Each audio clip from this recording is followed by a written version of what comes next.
Ja, hallo, ich begrüße Sie zum Kanal RawVideo bei Sida hier für spontane, improvisative, dokumentarische und authentische Videos. Ich bin Klaus von der älteren Generation und ich möchte heute etwas über Medien erzählen. Ich habe zu diesem Zweck hier meine Unterlagen und zwar möchte ich über Mediennutzung und über Mediennutzung und Medienkompetenz reden. Medien sind ja von einer überragenden Bedeutung heute, was wir auch so sehen an den Einschaltquoten, was wir sehen können, auch an der Nutzungszeit. Die Nutzungszeit mit Medien wird immer länger. Also 3,5 Stunden Fernsehen, dann kommen noch 1 bis 2 Stunden Radio dazu, dann kommt noch dazu Internet, dann kommt Zeitung dazu, Bücherlektüre, dann kommen Spiele und so weiter. Also man sieht heute kaum noch jemanden, der selbst beim Spazierengehen haben die noch so einen Ohrhörer und selbst beim Spazierengehen werden da Informationen aufgenommen über Medien. Da wird telefoniert, da wird Internet abgefragt und da werden Informationen abgefragt und eingeholt. Also man könnte sagen, dass die Stundenzahl sich dadurch mindestens verdoppelt, wenn nicht verdreifacht hat. Also von den 3,5 Stunden früher beim Fernsehen sind jetzt mittlerweile, sage ich mal, 8, 9 Stunden geworden.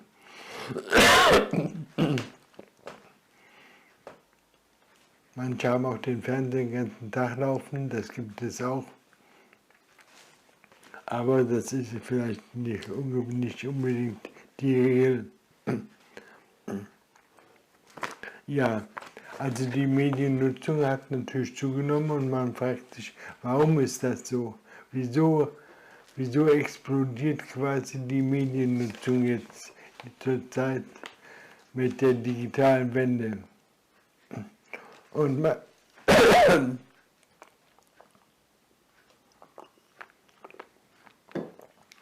ich lebe in einer digitalen Wendezeit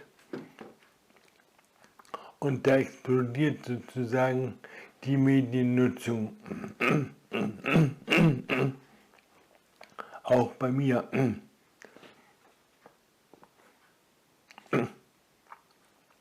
Bestimmte Nutzungsformen gehen zurück, wie Fernsehen und Radio. Radio höre ich zum Beispiel überhaupt nicht. Und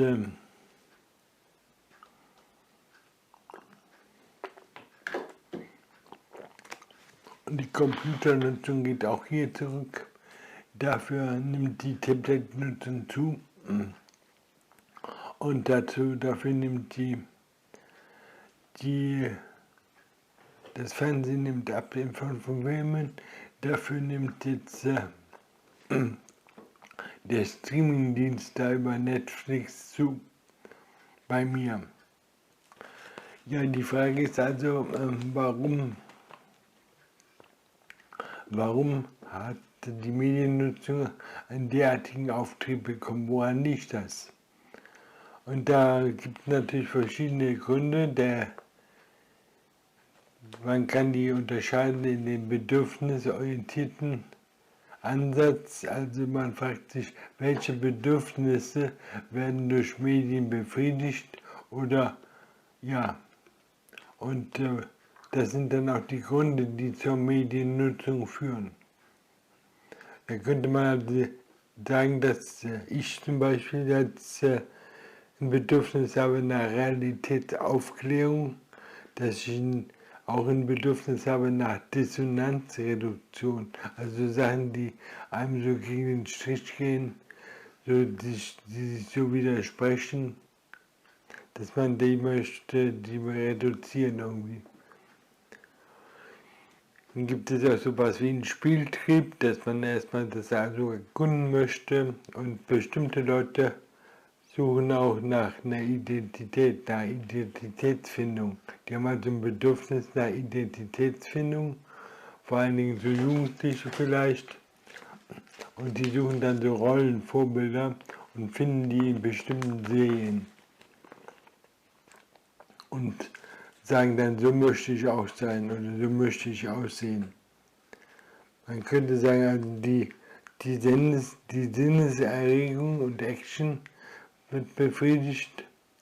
Also da besteht ein Bedürfnis nach einer Sinneserregung und nach Action. Und besteht ein Bedürfnis nach Orientierung insgesamt. Und natürlich geht es auch um die Vermeidung von Isolation und Langeweile. Das sind sozusagen die Bedürfnisse, die der Mediennutzung zugrunde liegen. Und ja, und auch ein Hintergrund dessen ist natürlich auch die allgemeine Lebenssituation der Menschen heute. Also zum Beispiel sind die Lebensgrundlagen durch Umweltschäden und Rohstoffmangel bedroht. Dann haben wir gewisse Ungewissheit im Hinblick auf Beruf und Bildung. Dann haben wir eine generelle Statusunsicherheit, also werde ich den Status von heute morgen auch noch haben, werde ich den vererben können auf die Kinder und Enkel und so weiter. Dann gibt es heute einen Pluralismus der Werte, auch in den Medien zu sehen.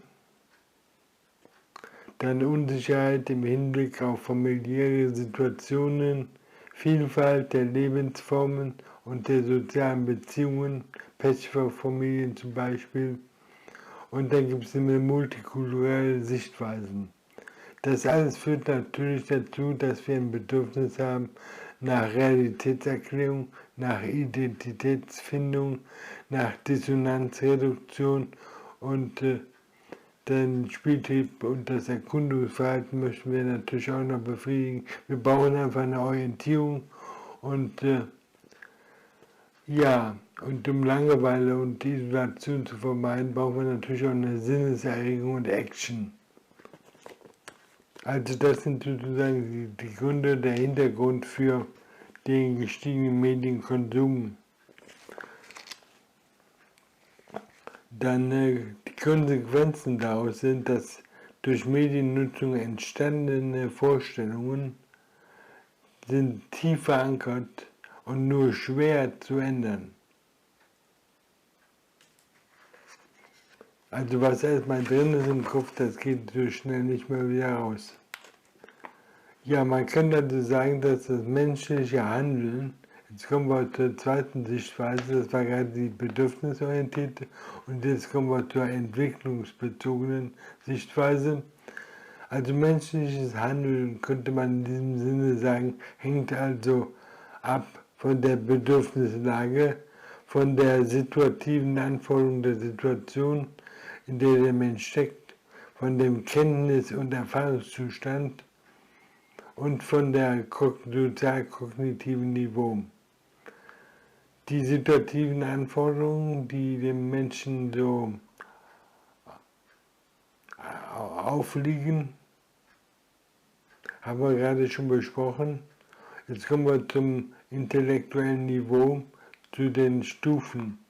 Man kann also sagen, dass das Denken sich in verschiedenen Stufen untergliedert. Da gibt es etwas wie ein fixiertes Denken auf der untersten Stufe. Dann gibt es ein isolierendes Denken. Dann diese Formen führen dann und die korrespondieren auch mit dem sozial-moralischen Niveau. Die könnte man als präkonventional bezeichnen. Dann gibt es die mittleren Stufen des konkret differenzierenden Denkens und des systemisch kriterienbezogenen Denkens. Die führen dann zu den sogenannten konventionellen Formen nach Kohlberg 3 und 4, also zur Orientierung an Erwartungen und Gesellschaftsnormen und Regeln. Und schließlich gibt es noch das intellektuelle Niveau des kritisch reflektierenden Denkens. Das führt dann bei Kohlberg zu Stufe 5 und nennt sich postkonventionell. Als sozial-moralisches Niveau.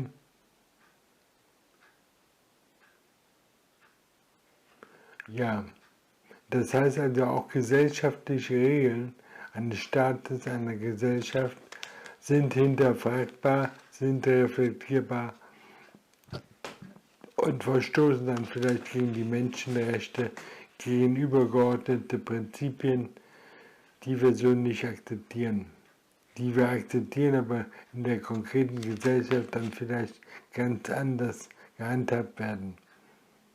Ja, das heißt also, bei der Mediennutzung müssen wir also das intellektuelle Niveau fördern und wir müssen das sozial-moralische Niveau fördern, um die Mediennutzung kompetenter zu machen. Das sind die zwei Vorgangsweisen, die wir benötigen. Ja, dann gibt es verschiedene Ansätze, zum Beispiel Backe hat einen schönen Ansatz gemacht.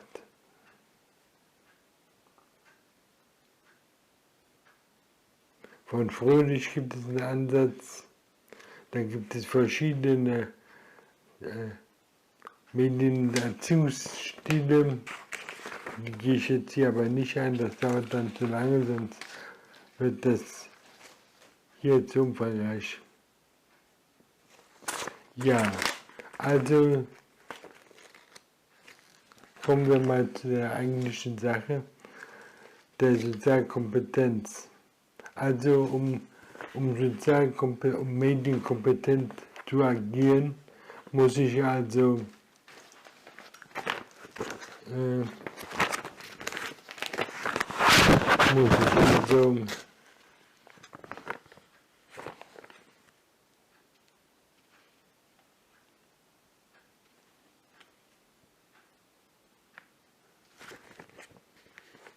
ja, also medienkritisch, die Medienkritik realisieren, die Medienkunde, die Mediennutzung und die Mediengestaltung im Blick haben. Und konkret heißt das, dass ich also bei einer Fernsehsendung oder bei einer Videosendung oder bei einem Zeitungsartikel oder einem Buch sehen muss, wie wirkt das auf mich? Wie wirkt das auf mich zurück und wie werde ich dadurch beeinflusst? Und das muss ich mir erarbeiten und erkennen. Um was geht es? Es geht darum, die medienbedingten Emotionen wahrzunehmen und zu erkennen. Also medienbedingt heißt also von den Medien verursachte Emotionen. Also die zeigen mir dann sterbende Vögel oder mit Öl verschmierte Vögel und die rühren dann die Emotionen in mir auf. Oder dann gibt es so medienvermittelte Vorstellungen. Also dass man über die Medien vermittelt bestimmte Vorstellungen. Zum Beispiel die Vorstellung, wir sind alle bedroht, wir haben jetzt Angst, wir haben Angst vor Überfremdung. Und das sind ja Vorstellungen, die jetzt nicht der Einzelne zu Hause im Keller hat, sondern die werden ja durch die Medien induziert in den Einzelnen. Dann haben wir die medienbeeinflussten Verhaltensorientierungen. Die führen dann dazu, dass die Medien uns auffordern, etwas Bestimmtes zu tun oder zu lassen. Und dann gibt es die medienbeeinflussten Werteorientierung oder Wertorientierung, was richtig und was falsch ist, was gut und schlecht ist. Und dann gibt es auch wichtig die medienbedingten Einflüsse auf soziale Zusammenhänge. Also zum Beispiel auf die Zusammenhänge zwischen verschiedenen Bevölkerungsgruppen und Arten, die Jungen und die Alten, die Kleinen und die Großen, die Reichen und die Armen und so weiter, dass man also in dieser Richtung Einflüsse auf das soziale Zusammenhänge erkennen kann. Das muss man erstmal erkennen. Und konkret ist das dann hier so aufgeführt, auf Kinder und Jugendliche bezogen. Also Kinder und Jugendlichen sollen die Fähigkeit erlangen, medienbedingte Gefühle auszudrücken und mit ihnen umzugehen. Das heißt, um die auszudrücken, muss ich überhaupt erstmal wahrnehmen, welche Gefühle werden also beim Film überhaupt erzeugt und in mir erzeugt, und ich muss sie wahrnehmen und mir darüber klar werden. Das können auch viele Erwachsene nicht mal. Sie sollen in die Lage versetzt werden, also die Kinder und Jugendlichen, medienvermittelte Vorstellungen anhand der Wirklichkeit zu überprüfen und den Unterschied zwischen Fiktion und Realität zu erkennen. Ja, da fallen mir jetzt so die schönen Arztserien ein, so. Die Arztserien im Fernsehen und die Arztserien in der Realität. Volle Wartezimmer etc. etc. Dann die Kinder und Jugendlichen sollen befähigt werden, man könnte sagen auch die Erwachsenen in generell, Verhaltens- und Wertorientierung, die durch Medien nahegelegt werden, zu durchschauen und im Hinblick auf ihre Rechtfertigung zu diskutieren. Ja, wer kennt das denn? Können das die Erwachsenen? Ich sag mal, ich sehe eine Sendung, aber ich bin mir dann nicht immer so ganz klar, was die mit mir macht. Denn Kinder und Jugendlichen sollen in der Lage sein, Medieneinflüsse auf soziale Zusammenhänge zu durchschauen und zu beurteilen.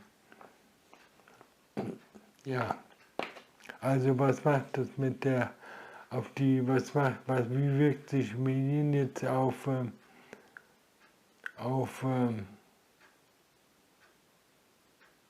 soziale Zusammenhänge auf?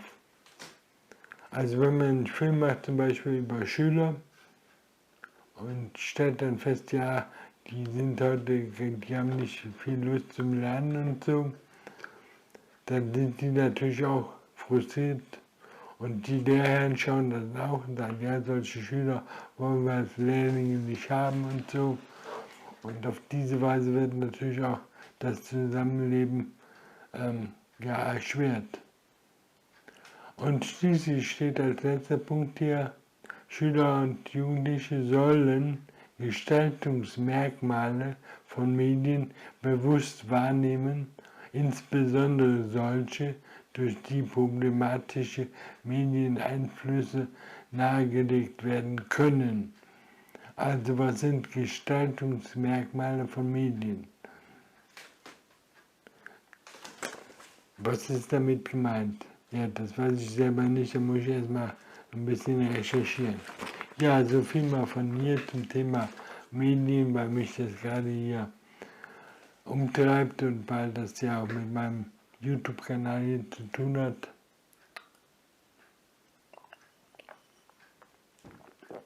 Und ich sozusagen mir gerade hier Produktionskompetenz aneigne und dazu brauche ich auch mal ein bisschen intellektuellen Background. Und dabei fällt mir dann auf, bei der Erarbeitung des intellektuellen Backgrounds, dass das Rezeptionswissen, dass die Rezeptionsfähigkeit, also wie man bestimmte Fernsehsendungen sieht und was man dabei zu beachten hat, dass sogar das immer anliegt.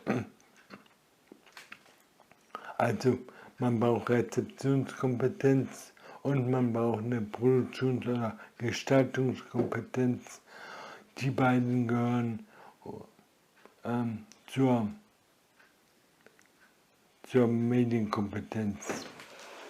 Also Medienkompetenz findet also in den Feldern statt der Medienerkundung, der Medienkritik,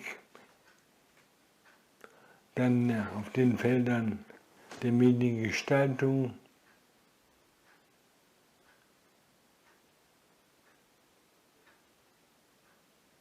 Ja, und was war noch irgendwas? Komme ich jetzt im Moment nicht drauf.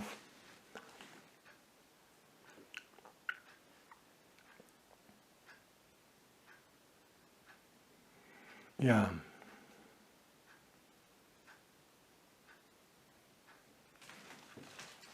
Ich habe aber das hier irgendwo, die Medienerkundung, wo war denn das jetzt?